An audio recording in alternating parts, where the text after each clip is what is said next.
All right. Historic moment for the show. First repeat guest joining us. That's right. Mario Nawfal, the man, the myth, the legend joins me. He's deep into the world of crypto and NFTs and things like that.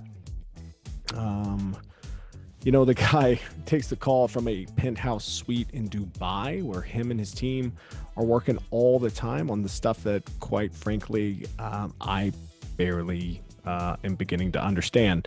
But if you're like me, though, and you're super curious and you wanted an insightful perspective on the way the world is changing, this is the guy. He shifted my perspective a few times on the show. So shout out to Mario and shout out to his company. Check it out, nfttech.com. A lot of cool stuff and information on that website as well. As always, we're supported by the cool folks over at fuelhunt.com. This means that you go and use the code JBP at checkout. You save 15%. You also support the podcast. And I think that's a cool thing. So great clothing, athletic wear, BJJ and MMA specific clothing. Give it a look. Fuelhunt.com. And again, that code is JBP, like Jake Blanchard Podcast, JBP, when you fill up your shopping cart there. And then also Fellowship Brand. They make premium men's grooming products, beard oil, tattoo balms, butter, beard butter for your face. I put it in my hair too. So I'm crazy like that. Fellowshipbrand.com, JBP at checkout. And again, it's a win-win-win. You get great organic products for your face or your tattoos. Fellowship Brand gets some money because they're doing great business. Jake Blanchard Podcast gets a small percentage because you heard it here. So make sure you go to that site as well. With that out of the way, enjoy the show with Mario Nawfal. All right, welcome to the show. Hey, I've got a return guest today. First return guest of the podcast. So congratulations on that. I received a lot of feedback from folks after the first episode I did with him. So great to have an opportunity to bring him back on. He's a very busy man. Mario Nawfal joins me today. He's built several successful companies over the past decade. He's making waves in the crypto and NFT world. He's the CEO of NFT Tech. Plays a role with DeSo, having 3 projects in top 10 status, and was featured as the #1 standout crypto expert by USA Today in 2022. He's also a hell of a bachata dancer. Mario, welcome back to the podcast, man. What's up, man? What's up? How are you? Thanks for having me back. I'm doing good. Hey, where are you at today? Where kind of part of the world are you in? Dubai, man. I'm trying to travel a lot less. I'm only traveling once this month, 4 times next month, which is a lot less than I usually travel. And I've made Dubai my home. I got a big place here for me and my team, and trying not to travel as much anymore. Dude, what is it about Dubai? Man, I got into Dubai surprisingly well before crypto. So when my e-commerce business popped off about 8 years ago, immediately got an international tax firm to set up a company structure to, be the most tax efficient. And Dubai I had 3 options: Singapore, Dubai, the UK. I chose Dubai because I was worried about Brexit. That was pre-Brexit, and then it happened. And Singapore was too far from Europe and the US, especially Europe, and I love Europe. So I ended up settling in Dubai. And then that was a blessing in disguise because the 2 biggest hubs for crypto are Miami and Dubai. Oh, wow. That's very good, man. So I don't know anything really about Dubai. Like what's one of your favorite things to do out there? Just to, if I ever get out that way. Yeah, I don't do shit in Dubai, to be honest. All I do is I'm in the hotel most of the time. So we're staying here in the hotel. You see one of my guys behind me now. Yeah. So you see me and my team, I do a lot of biohacking. So the cool thing about Dubai is I was biohacking today, yesterday, I still got, the drips, the thing from the drips here. So I do a lot of biohacking. Is that like NAD or like what you just taking? Yeah, I do NAD once a week. Drips yesterday was like a bunch of supplements. I have a program. And did cryotherapy today. I did pressotherapy. I did cryofacial. Tomorrow I do hydrofacial. I do a lot of hyperbaric chambers. I don't know what else I do. He's just having some fun, man. I love it. I love the biohacking stuff, man. Red light therapy. Yeah, man, I love it. We're gonna get a barrel. So we got another penthouse next to this one. So we got 2 next to each other to get more people here. Sorry about the cameraman. But yeah, so we're getting the barrel of ice, so everyone could start using it. I'm getting a new bed, but like has some shit in it. That's like, I have a team that takes care of all the medical stuff. I'm actually going to flip it into a business, Yeah. biohacking business, because there's just so many people that are, they have a lot of money and they're just scared to death about death. So I'm like, all right, let's see how we can help you delay death as much as possible. And it seems to be a lot of demand for that. Yeah. And, if you're going to live life, you might as well live it in the most optimum way. You might as well not hurt every time you wake up, or, those types of things, especially if you're working hard and playing hard and just getting that grind. You got to take time for recovery. So I'm pretty happy already. I'm the only man, no joke. I'm the only man in my family. It's not like early teens, tweens, whatever, early 20s. The only man that still has a full set of hair in both my mom and my dad's side of the family. Everyone else is bald, either fully or on both sides. So obviously, because I do a lot of shit for my hair too. So obviously, whatever I'm doing seems to be working. I never have headaches, never wake up tired. I've never been sick, so never get the flu. So doing well, man. I feel that. Hey, let's dive into to this whole interesting world of crypto and NFTs in this world that you're an expert in, that you participate in heavily. First question here. Why did my Shiba Inu crash? And what is the deal with digital currencies? And amateurs like me who know absolutely nothing about it think that I can read a couple articles and get in and play. And then I absolutely end up losing my ass at some point in time in it. So give me some hope here. What am I doing wrong when it comes to digital currency, or maybe the way that I'm thinking about digital currency? Well, if I tell you what I'm doing right now, you'll understand how different I think. Yeah. I'm actually looking at the price of Shiba Inu right now. That's how I've never looked at the price, because I don't ever even look at those coins. So why am I telling you this? First, Shiba Inu is a top 15 coin. They're still at, from nothing, they're sitting at 40, how much their volume? They do almost $1 billion a day trading volume. In other words, they're a beast, and I don't know, they don't fucking deserve it. So if they drop by another 90%, I wouldn't be surprised. But then again, I have no idea what could happen. But in terms of the space, look, most people ask me, Mario, what should we invest in? The first thing I tell anyone that's not deep in the space is don't invest. It's people like me are coming in so early before any retail audience or any press or any of those groups or Telegram or those influencers even know about it. And then we're the ones that benefit. And then everyone that comes afterwards, if they come right after, it's good. They still benefit just less. But the ones that come late, which includes all the people that follow these Twitter influencers, those YouTube influencers, follow the hype. Yeah, which is very normal because you're not from the space. Yeah. And then there's people that are malicious. Like in my position that are more malicious, they intentionally pump a project and dump right after promoting the hell of it. There's so many scams. There's so much hype. There's so much misunderstanding about the space. The only thing I would just say to anyone wanting to invest without spending days going through the technology, understanding it and all that is, remember what Warren Buffett says. There's a reason some of the smartest investors in the world keep saying this. Be fearful when everyone's greedy and greedy when everyone's fearful. One of the most common quotes in investing. When everyone is hyped up about a project, that's probably time to consider stepping away or to be careful. And then when everyone is like talking about how crypto's dead, that's probably the time to jump in, head first. I remember at the start of COVID, people were like saying Bitcoin was dead. Now, for people like me that understand the technology in crypto and what it does and how it works and how it's changing our world, that's music to our ears. I was listening to the founder of a VC called Polymath, one of the smartest guys in the space, been around since 2015, 16. And he's like, he gets excited how, his name is Olaf. He gets excited when the market crashes and everyone's scared because everything is just so cheap. And if you have that mentality, you're already ahead of most people within crypto, including people within crypto. Yeah. So without going into the tech, and then probably could talk about what NFTs are and what the Metaverse is, why it's exciting and all that. And then like how to look at entering the space. First thing I'd say is, be fearful when everyone's greedy and be greedy when everyone's fearful. And then the second thing I'd say, another quote, is that the human brain overestimates the short-term impact of innovation and underestimates the long-term potential. I've said this so many times. What I mean by this is that when there's a new innovation, everyone thinks it's going to change the world today.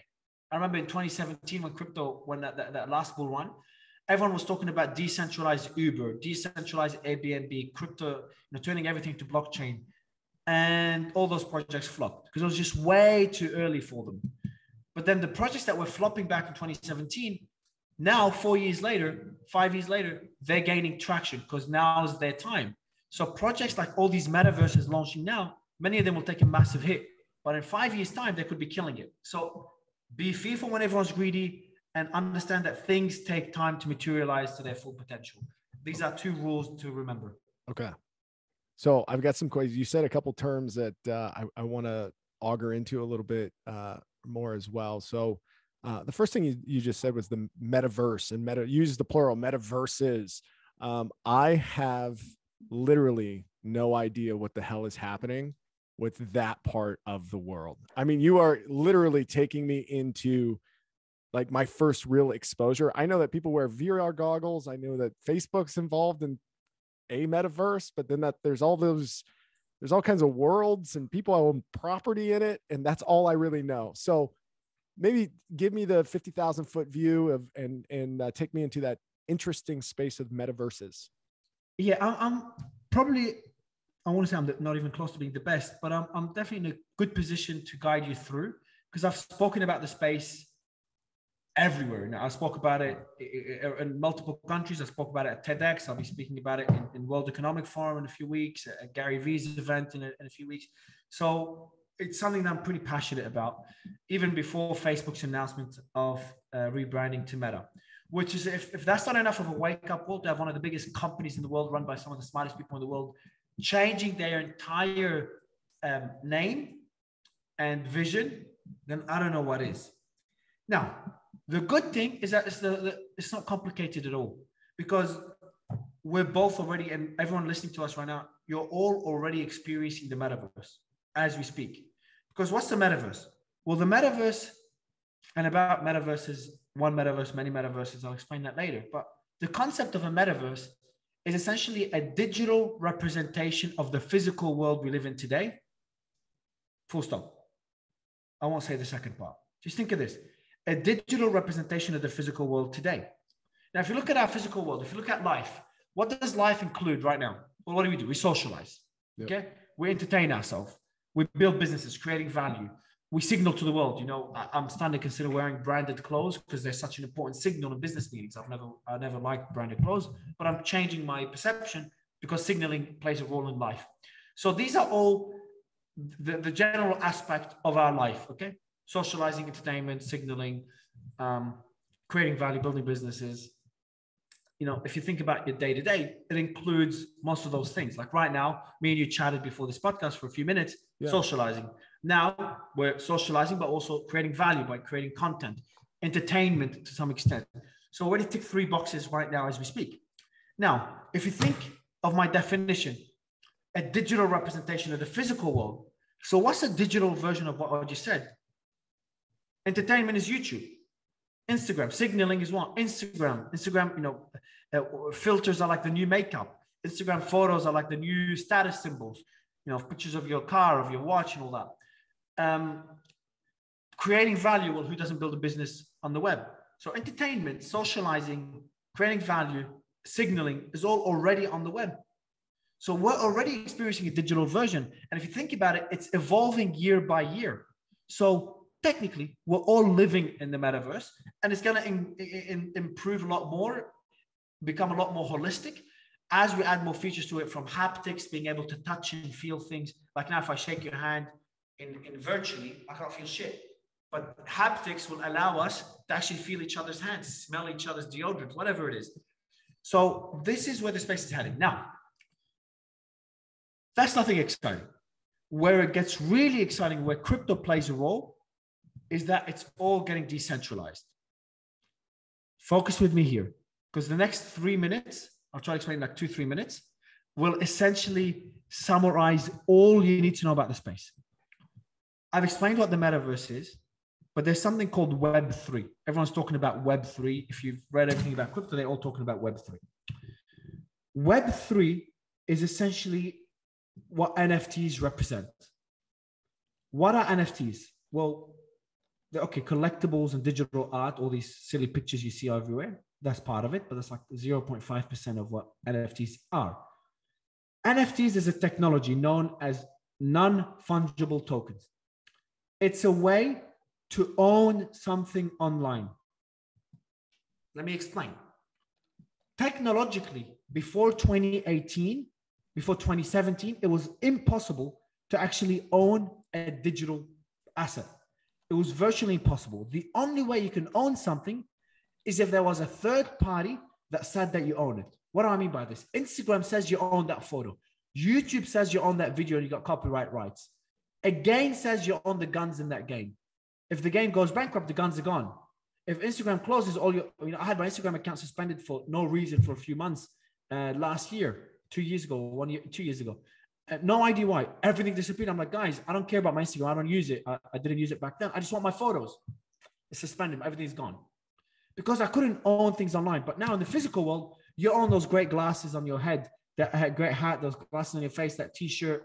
They're all your assets. I own those headphones, that phone. Why? Because they're with me. I'm wearing that hat. I'm wearing this underwear. I'm wearing these shorts. They're in my suitcase. They're in my house. They're in my car. They're in my pocket. So you can actually own things in the physical world. Technologically, that wasn't possible.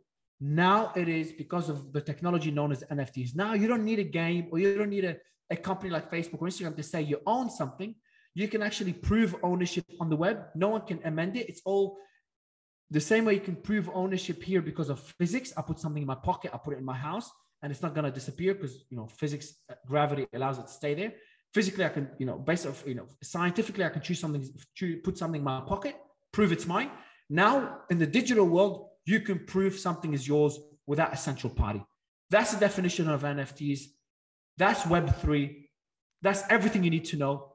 And that's why everyone's excited about the Metaverse now, because now you can actually own things in the Metaverse like you own things in the physical world. So essentially, you're replicating life in the physical world. I hope that wasn't too much, man. I tried to summarize it as much as I can. I think you did a pretty good job of getting the Hooked on Phonics version for me, because that's that's certainly the version that I need when it comes to this stuff. But it makes sense, right? I mean, it's really if I could summarize back to you just to make sure that I'm tracking, it's the digitization of and ownership of ideas and property and things in a virtual space. And it's created a variety of marketplaces, some of which are what you would expect in society. Artistic, some of them are very practical, actual like physical property, I guess, in a virtual space. So you have a place to conduct business or gather or socialize or those types of things. So I'm starting to pick this up a little bit. I still don't know why anyone wants a CryptoPunk though. Great question. I own a CryptoPunk, so I can explain it. Dude, they're so expensive. Like, well, expensive to me. Like, but I mean, it's one of those things where I guess it's an investment and it's a really cool art thing. But like, why is it so much? It's a piece of shit. It's a piece of shit. There's nothing nice about it. It's so freaking ugly. Oh, dude, the ugliest. I cannot wait to hear this. Let's go. Yeah. So I was told. Someone told me. I'm gonna actually get you the name. So I was speaking to a friend and. Hold on, let me see. Let me have a look. So someone was telling me of a watch brand that was like $200,000 or $400,000 for an actual watch. Someone's sleeping in this message. Someone's sleeping in the house. I won't be as loud. Someone told me about a watch that costs $400,000. I'm like, I looked at the watch. I'm like, there's no freaking way I need to pay $400,000 for something. Tell me the time. And I didn't buy it. But then someone told me, Mario, it actually helps you close deals. The watch costs $400,000, but it helps you close a $10 million deal, increases the likelihood, and it pays for itself within days. And they were right. I'm actually considering, I don't wear branded shit. I'm like, maybe should I get this watch? I forgot do you know what the name was? Richard Miller or something. Richard Miller watch. So similar to Rolex, I don't know. And, but if you get an alien to come and you show him a random watch and you show him Richard Miller, you say, hey, this one's $100, this one's $400,000. But they both tell the time. The alien will be pretty damn confused. But why is Richard Miller so important? It's a signal. It's like, hey, I'm fucking successful. I was speaking to an attorney friend. He's like, Mario, this is true. Attorneys that are dressing up nice are more likely to close a deal. The friend of mine who runs an incubator is like, Mario, when I didn't wear branded clothes 3 years ago, I would have people just not treat me seriously. Now all his clothes is branded. He's like, Mario, people take me more seriously now. And he's right. I'm like, yeah, actually true. Without even meaning to, when someone's wearing all clothes of Versace, you can make fun of them. But at the same time, they probably have money. So it's a signal. Now, I'm talking about the signal of wealth. You can have different signals. You can have someone wearing some tacky shit like Google glasses or whatever to show that, hey, I'm tech savvy. So what is the CryptoPunk? CryptoPunk is essentially a digital version of a Rolex. Someone that has a CryptoPunk, which can be verified if it's true or not, the same way Rolex can be verified if it's fake or not. A CryptoPunk could be verified within seconds if it's true or not, because everything's open on the blockchain, on the technology known as blockchain, through NFTs. So someone could see, if you go on my Twitter now and you see the CryptoPunk there, you'd know that, hey, this guy could be a douche, it could make me look douchey, especially for people outside of crypto. But it also shows that, hey, this guy's got money and he believes in this new technology, in innovation. But mainly it's like a status symbol. I'll be very honest. Yeah. It's being the Rolex, the digital version of Rolex is the first thing, or digital version of Lamborghini. Second, or Rolls Royce, better example.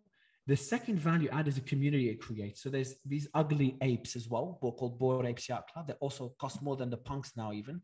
And all these celebrities are getting them. I don't have them. I never believed in them, but I was wrong. And they're the same thing, but they have a bigger community aspect to it. So owning an ape, Gary has his own ones as well.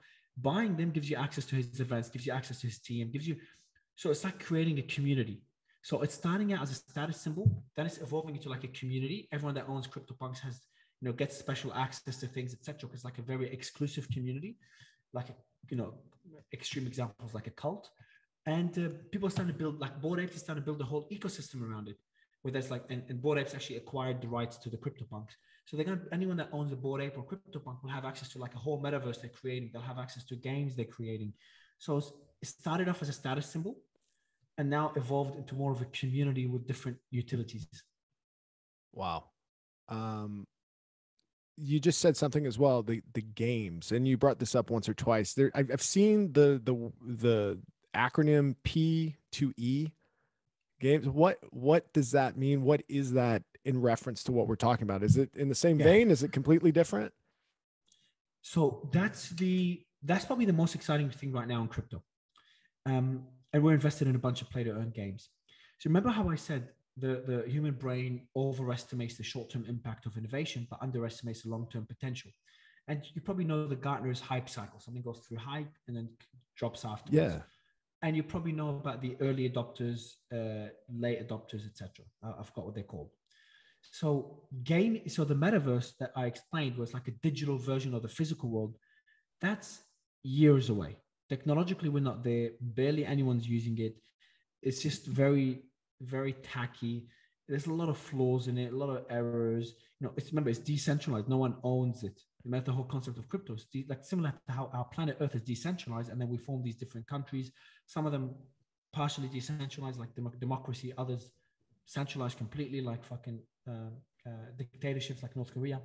So the same thing's going to happen digitally. So you're going to have these completely decentralized metaverses where it's run by the community and they make decisions together. But as a concept, it's a very new concept. An example is Blocktopia. Another example is Decentraland or Sandbox. They're very well-known examples, but they're years away from materializing. There's another one that's called Metaverse without the second E. Really exciting one for anyone to want to check it out. It's probably my favorite. But then, so if this is years away, where's the adoption now? Gamers. Okay. Gamers understand the concept of digital ownership. Why? Because they're used to owning things in a game, but they're not being able to trade them, not being able to move them from game to game. If the game closes down or they do something wrong, their account gets suspended or the game is dead. Like guns and skateboards and just like stuff that they would use in the game, like buildings in a game.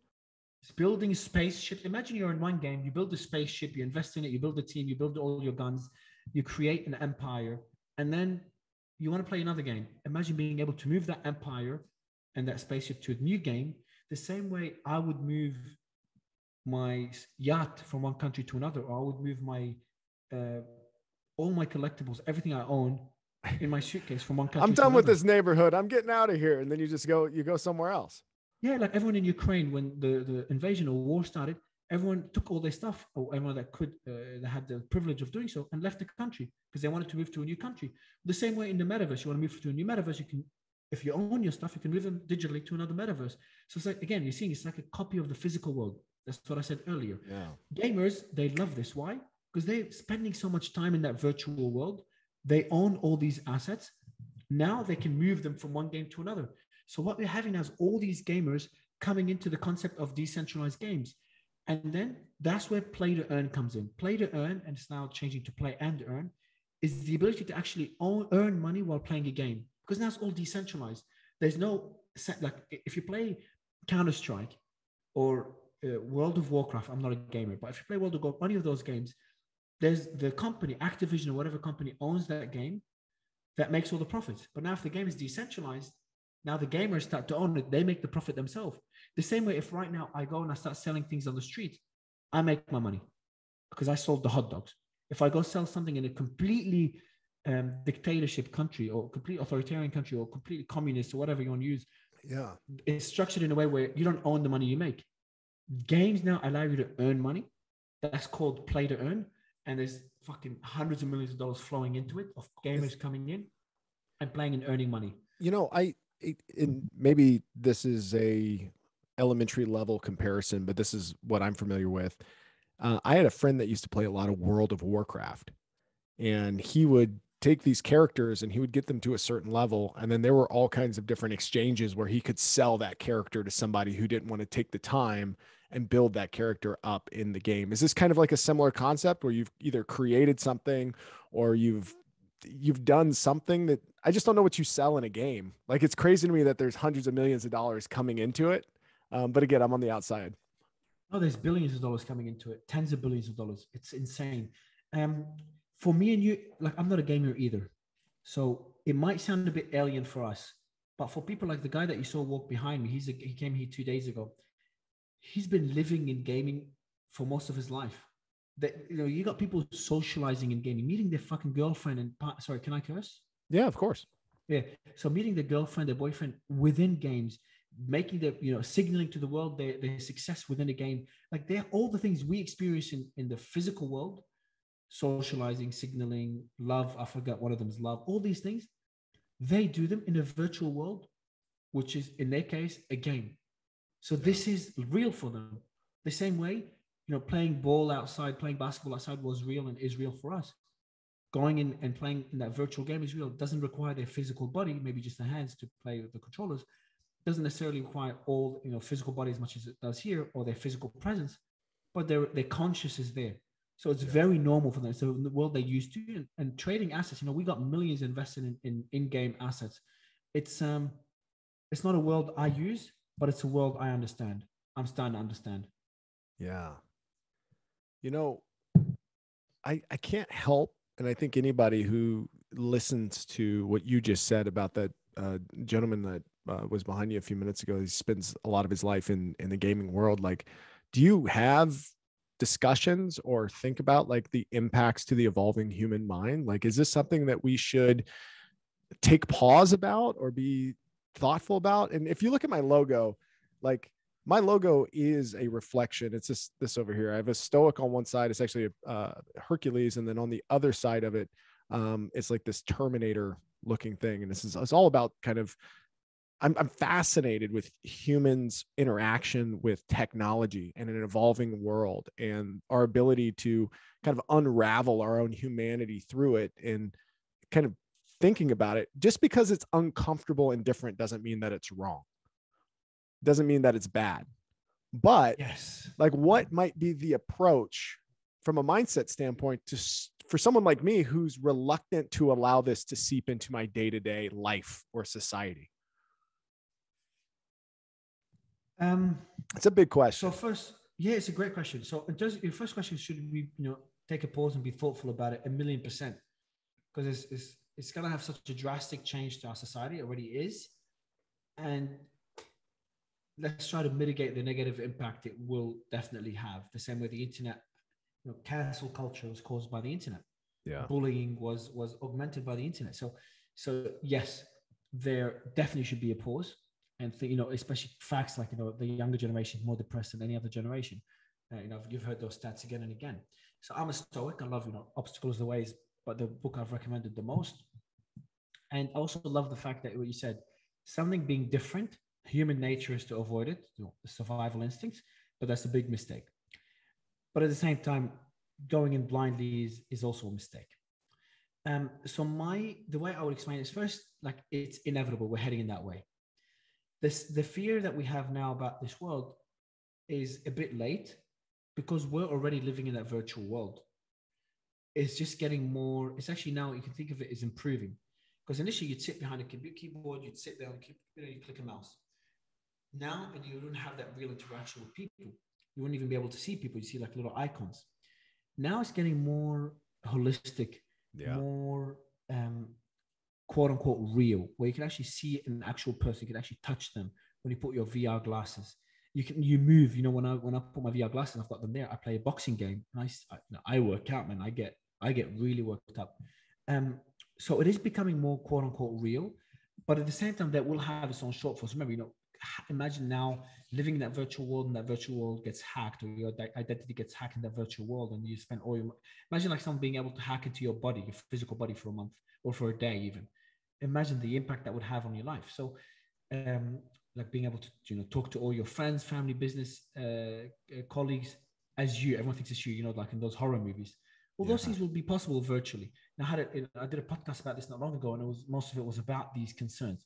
They're very valid concerns. Don't use those concerns to avoid the space, because the human nature, we tend to find solutions to problems. McDonald's came up. It was it had pros and cons. The pros being able to feed a lot of people that couldn't afford expensive food. The con is a lot of people started eating shit rather than eating healthy food. So it wasn't the optimal solution, but then other solutions came up, like healthier alternatives. And then eventually McDonald's was forced to start incorporating healthier options on their menu. I'm sure McDonald's in the early days, I'm not sure if you watched the movie, but they definitely didn't have salads. Now they have a whole health section. Not perfect, but heading in that direction. So and not just, and they didn't launch just salads. They launched Newman's own salads after Paul Newman, who was a trustable celebrity and philanthropist and all these types of things. So they took somebody's branding, individual branding, attached it to their own in order to launch healthy food and build trust. So I think you're hitting right on the point. Is we have to evolve, and we have to evolve in a way that's meaningful to people if we want them to catch up to the changes. It's not only we have to, it's we will. Remember, we're one person among 7 billion. Society will evolve. Society will adapt, whatever it is, whether it's a pandemic, whether it's a war, or whether it's a technological evolution that has certain shortfalls. We will adapt and we'll find solutions to the problems. And remember, problems are opportunities for entrepreneurs. So if there's a problem of sitting on a computer in a metaverse and not experiencing physical life, you might, if you're a therapist, you can start having Web3 therapy or virtual world therapy, whatever you call it. Focus on people living in that virtual world, not experiencing life, because they're going to have very unique problems. There's going to be always opportunities for people to make money solving real world problems. So in this space, as a successful entrepreneur, business leader, you got a whole team out there in Dubai. You're doing some really cool stuff. You're speaking at these huge conferences. Like, what's your day-to-day look like besides, biohacking with glasses on and IVs and, going out and hitting that bachata dance? What's your day-to-day like in this space, man? Yeah, my life is very simple. I don't socialize a lot, because obviously if I socialize, I don't enjoy it much, but also I wouldn't have time to do what I do. My life is very simple. It's like 3 pillars. I work, I take care of my health. So a lot of biohacking, gym every second day and stuff. I can give you a list of things I do. Yeah. And the third thing is just dancing. Like I travel, I try to at least go, after this, my dancing partner is here. So I'll probably train dancing in the space here or somewhere else. You see the space there behind you. Yeah. I'll probably train dancing there or in the other place upstairs, and spend an hour dancing. These 3 things is all I do, but I'm traveling a lot more than I like. So I'm trying to travel less and try to do more virtual events. But yeah, man, that's my life. These 3 things. I don't have a beer with friends. I don't watch movies. I don't shoot the shits. I don't watch, sit there watching Instagram, because that's just time wasted, in my opinion. Yeah, that's a common theme. Like I see these interviews sometimes, or these articles with tech executives when they talk about like their children, for instance, interacting with technology. They're like, yeah, I'd never give my kid social media. Like, I want them to grow up and be thoughtful and productive and those types of things. So it's interesting to hear you, somebody who's very involved in the digital space, understanding that there's a marketplace there, understanding that there's evolving opportunities there, and then also understanding some of the limitations that you personally have around them, just to say, hey, I'm going to interact with this, but I'm walking into it with a very healthy expectation and understanding about what I want out of my life and what makes me happy. So I think that that's probably a gut check for people who are listening as well, as they go into these virtual worlds or they start to invest more into this digital way, is just to understand their basic relationship with the real world and the digital world. Yeah, I would say with the physical world and the digital world, because that real, I know I used to use it as separate, but reality is obviously subjective. But I agree with you. Like, and like, for example, me, I talk about gaming a lot, and we invest a lot in gaming. I never played a game. I used to when I was a kid a bit. Yeah. I'm not a gamer. I talk to you about social and speaking at events and all this. On Instagram, if you check my Instagram, I follow one page because I don't want it's an animal page that I like. Not because I'm an asshole, because I don't want my wall to be anything except these animal videos that I watch before going to sleep. I don't check my LinkedIn, even though my team posts contents every day there. I don't check my Twitter messages, none of that. Because my goal is to be very productive. But if someone's goal is to socialize and have a social life, then obviously interacting with people on these platforms, whether it's a completely virtual world or just social platforms that are pretty basic right now. We call them Web 2 platforms, not Web 3 yet. They haven't evolved. So spending time on those as a way to socialize and signal and show your status and post on Instagram, if that brings you pleasure, then spend time there. It just depends on what someone wants in life. Yeah, it's a beautiful thing, man. I've asked a handful of like really basic questions from a NFT space, from a crypto space. What haven't I covered that is interesting or important for my audience to understand? That's actually a good question. Okay, so the best way to understand the space, Web3, is very simple. All that blockchain is making all this possible, whether it's NFTs, whether it's DeFi, decentralized finance, whether it's the Metaverse, or all the other exciting things, decentralized social media that's getting hyped now. Great platform they called DeSo. Decentralized fashion, great project they called Faith. I'm name dropping projects because people can actually search them and learn about them. We're not investing. And you've got a list of them too on nfttech.com. And I'll put that. Yes. I'll put a. I'll put projects we invested in. Yeah. Yeah, I'll put a link on there because a lot of the projects that you're talking about are featured there, so you can double click and deep dive into them. Yeah. So all these projects, everything I mentioned, from again fashion, games, all that stuff, play your own games, it's all based on a very simple concept: decentralized digital society. That's it. We're doing two things. We're shifting our life, not shifting, but we're actually fucking shifting our life from pure physical to more virtual. So it's already there, but it's evolving. Number one. And number two, we're decentralizing the world, which is a very interesting experiment. We don't know how that will go. I don't care how it will go. I'm not emotional towards any path. And I'm just a business person that look at the space objectively. But whether it's decentralizing money through Bitcoin, whether it's decentralizing businesses through Ethereum or other protocols like Ethereum, and what's called decentralized autonomous organization, whether it's decentralizing finance through what we call DeFi, all of it is decentralization, removing central entities from allowing our society to operate, or at least they pivot what value they bring, which is a very interesting experiment. It should, if it goes well, it should lead to more efficiency. It should, but unlikely, maybe a bit, lead to more equality and to more transparency. So generally, it's a positive development, but it is an experiment and be very fascinating to see how it progresses. That's a beautiful thing, man. That's a beautiful, that is probably one of the best explanations of how to approach this, I guess, this bridge that we're crossing as a society from Web 2.0 to Web 3.0, from what I'm hearing you're saying. This is going to happen. Like you can sit there and fight it, or you can try to, at this point in time, understand it and then understand where you would like a seat or a place within it.